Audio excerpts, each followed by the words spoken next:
እነዚህ ስዊድን ጋዜጠኞች በኢትዮጵያ ውስጥ ሴት አልደፈሩም፣ ማስረጃ የለም። አገር ግን ደፍረዋል። ከጥሩ አስተማሪ መማር ጥቅም እንጂ ጉዳት የለም። የሚያሳፍር ነገር የለም።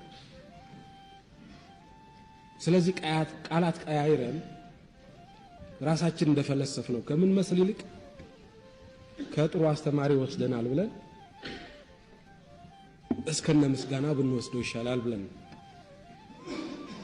ሁለተኛው እንኳን የራሳችን ህግ አውጥተን የነሱን ህግ ቀርተንም ቢሆን የህግ ዴሞክራሲን ያበላሻል ብለው ሲወርፉን እንደሚውሉ እናውቃለን። ስለዚህ ቃላት ከመቀየር እንዳለ መውሰድ ይሻላል ብለን አንዱ ዓላማው ማስተማር ነው። ዓላማው መበቀል አይደለም። ዓላማው ማረም ነው።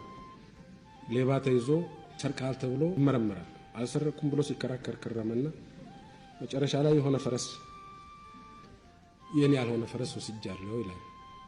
ዛሬ የለም ይሄ ብቻ አይደለም ይሉታል። ከስንት ክርክር በኋላ ደግሞ ያው ፈረሱ አንገት ላይ የሆነ ገመድ መሳይ ነገር ነበር ይላል።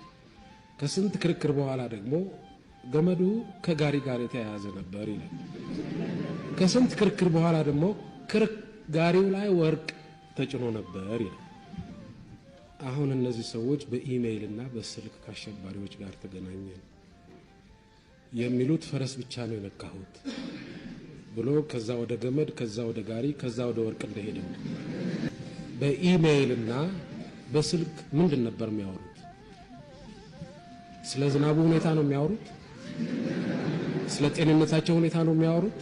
ለምሳሌ ስዊድኖች በአንድ ታዋቂ ጋዜጠኛ ላይ ክስ መስርተዋል።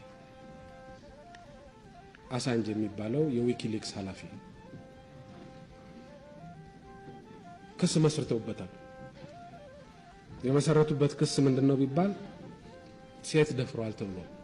ጋዜጠኛ ሴት ከደፈረ ይቀጣል ማለት ነው። በእነሱ ሀገር ይጠየቃል ማለት ነው። እነዚህ ስዊድን ጋዜጠኞች በኢትዮጵያ ውስጥ ሴት አልደፈሩም፣ ማስረጃ የለም። አገር ግን ደፍረዋል። በህገ ወጥ መንገድ ወደ አገራቸው